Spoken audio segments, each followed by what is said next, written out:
그러나 이 모든 일에 우리를 사랑하시는 이로 말미암아 우리가 넉넉히 이기느니라. 아멘. 예, 오늘 아침에 광고드린 대로 우리 교회 청년부의 최화평양 상하이에 1년간 선교하러 가는데 오늘 선교 간증 시간입니다. 말씀 통해서 또 많은 은혜 함께 나누시게 되기를 바랍니다. 네, 최화평양 나오시겠습니다.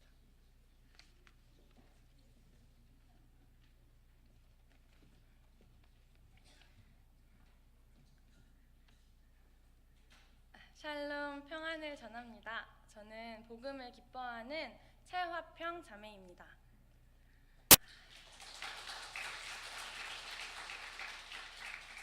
오늘은 한 해의 절반을 보내고 하나님께 감사함으로 찬양하는 맥주 감사절입니다. 저 또한 올 한 해 그리고 지금까지의 모든 일이 주의 은혜였음을 진심으로 고백합니다. 짧은 시간이지만 하나님께서 저를 만나주시고 그 이후에 제 삶에 친히 개입하신 이야기들을 나눌 텐데요. 기도하는 마음으로 들어주시면 감사하겠습니다. 첫 번째로는 가정, 그리고 가정과 같은 교회에서 만난 하나님을 나누고 싶습니다. 저는 믿는 가정에서 태어났습니다. 그래서 감사하게도 어릴 때부터 교회와 친하게 지냈습니다. 직접적으로 구원의 의미를 이해하고 감격에 젖어 살진 않았지만 수련회나 교회 안에서 만났던 선생님들을 통해 하나님이 계시긴 하나보다 라는 작은 믿음을 가질 수 있었습니다. 저는 그저 우리 반 선생님이 정말 좋았습니다.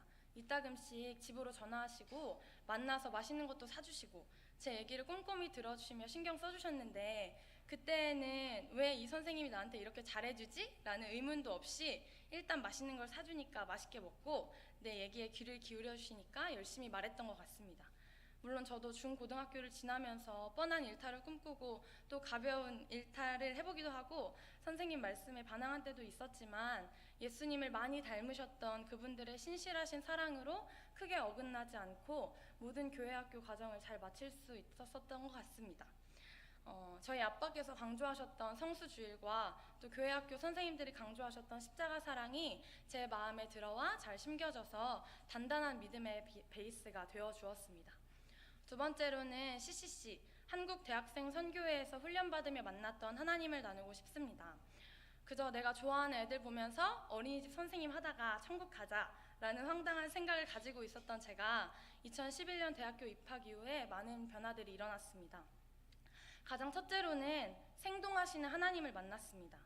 이전에 교회 다닌다고 은근 자만하면서 스스로를 다른 사람과 달리 깨끗이 여기고 나 정도면 괜찮지라고 생각했는데 행동으로는 더러운 죄와 친구 삼았던 삶이 이제는 죄로 여겨지고 부끄러워지기 시작했습니다.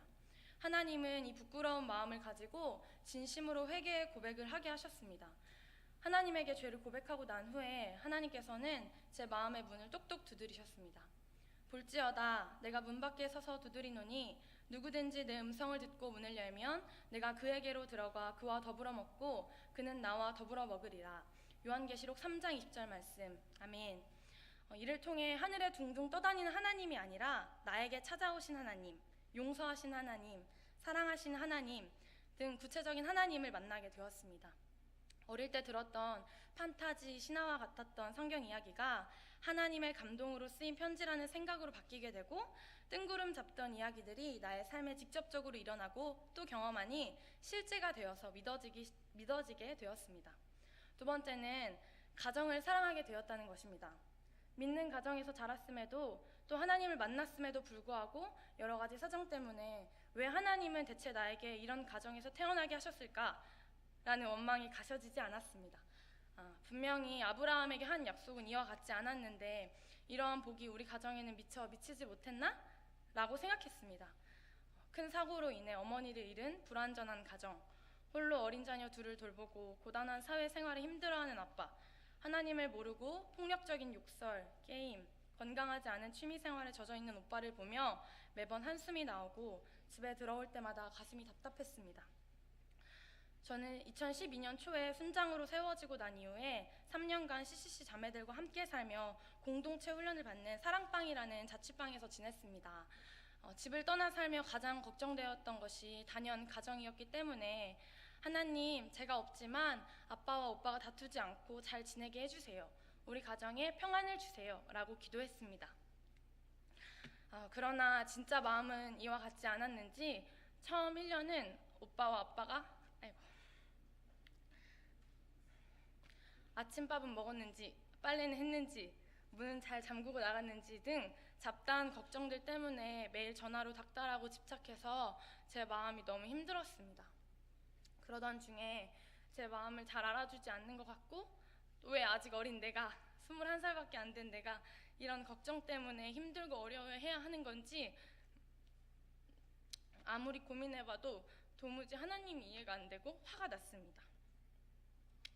끓어오르는 화를 주체할 수 없어 입으로는 엉엉 울면서 마음속으로 원망 섞인, 아니 원망 가득히 하나님 대체 저한테 왜 이러세요? 라며 이야기했습니다. 한참을 울다가 잦아들 즈음에 갑자기 한 찬양의 후렴구가 생각이 났습니다.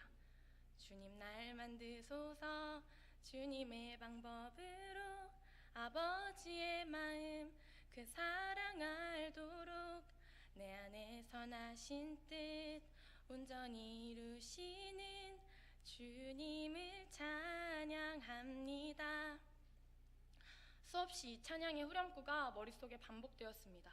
그러던 중에 하나님께서 문득 빌립보서 1장 6절의 말씀을 생각나게 해주셨습니다.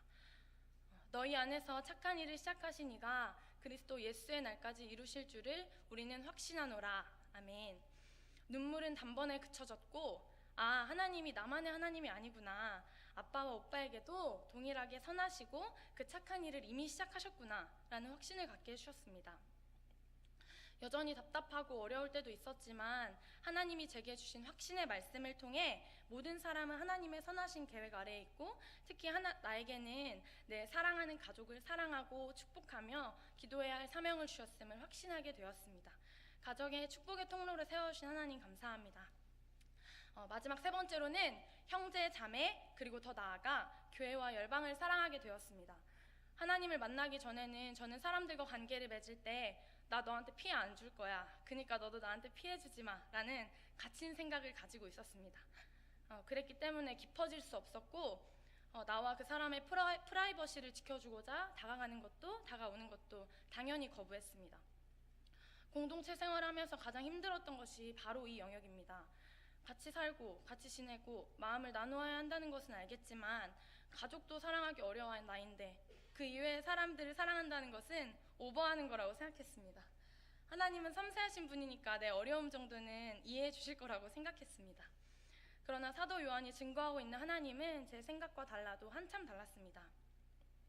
그가 우리를 위하여 목숨을 버리셨으니 우리가 이로써 사랑을 알고 우리도 형제들을 위하여 목숨을 버리는 것이 마땅하니라. 요한일서 3장 16절 말씀. 아멘. 사랑하는 자들아 우리가 서로 사랑하자. 사랑은 하나님께 속한 것이니 사랑하는 자마다 하나님으로부터 나서 하나님을 알고. 요한일서 4장 7절 말씀. 아멘. 어느 때나 하나님을 본 사람이 없으되 만일 우리가 서로 사랑하면 하나님이 우리 안에 거하시고 그의 사랑이 우리 안에 온전히 이루어지느니라. 요한일서 4장 12절 말씀. 아멘. 모든 허다한 것을 덮으시는 하나님의 사랑은 제가 상상하는 그 이상이었던 것입니다. 처음엔 쉽지 않았습니다. 공감 능력이 없는 제가 다른 사람과 대화하며 단점을 덮고 아픔에 공감해주고 함께 슬퍼해주고 기뻐해주는 이 모습이 스스로 가식적으로 느껴질 때도 있었습니다. 그러나 구원받은 자는 표대를 향해 믿음으로 끝까지 다름박질해야 해 하며 도전하고 넘어져도 또 도전했습니다. 시간이 지나 주변 지체들과 이야기하며 태도나 행동 그리고 여전히 부족하지만 마음속에 사랑으로 채워지며 변해가고 있다는 사실에 반갑기도 하고 놀라기도 했습니다. 그러면서 열방을 향한 시각도 변하게 되었습니다. 필리핀, 대만, 북방사역, 상해 등 타국에서 다양한 사람 또 많은 사람을 만났지만 처음엔 사랑이란 단어도 서툴고 어색해서 입도 못 열고 땀만 삐질삐질 흘리던 저였는데 어느 순간 먼저 다가가 말 걸고 그 친구에 대해 궁금해하고 진심으로 기도해주는 제 모습을 보며 하나님께 정말 감사했습니다. 그래서 이제 그 은혜를 안 제가 약 1년간 상해 선교로 하나님 앞에 헌신하려고 합니다. 종교 자유국가가 되었다고는 하지만 여전히 개신교는 강력한 국가의 탄압을 피할 수 없습니다. 복음이 아닌 복음을 듣고 있는 그 사람들, 목사님들도 설교 중에 착하게 사세요, 나쁜 짓 하지 마세요 등과 같은 도덕적인 조언밖에 할 수 없는 현실이 안타깝고 그 나라를 향한 하나님의 부르심이 확고하기에 저는 나아가려고 합니다. 우물가에서 예수님을 만났던 사마리아 여인이 얘기하는 내내 영의 눈이 감겨 있다가 예수님이 마르지 않는 생명수의 근원이요 참 하나님이심을 알고 난 이후에 바로 마을로 가서 그리스도가 여기에 있다 라며 그들에게 예수님을 전하였던 것처럼 부르심을 안 지금 감사함으로 받고 순종한 저를 위해 꼭 기도해 주시길 바랍니다. 중국은 보안국가의 특성상 많은 사람을 만나거나 누구나 놀랄 법한 삐까뻔쩍한 사역을 할 수는 없습니다. 그러나 잠잠히 깊게 교제한다는 장점이 있습니다.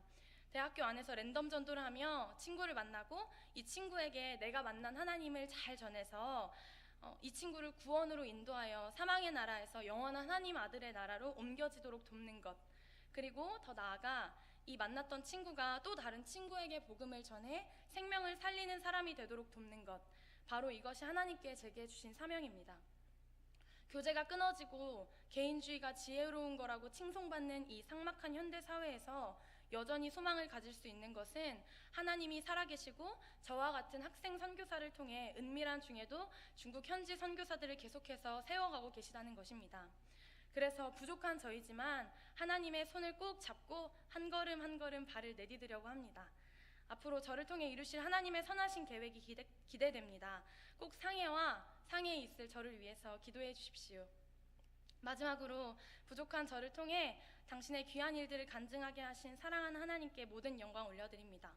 성도님들의 삶에도 풍성하고 차고 넘치는 하나님과의 교제가 있으시길 축복하며 기도하겠습니다. 감사합니다.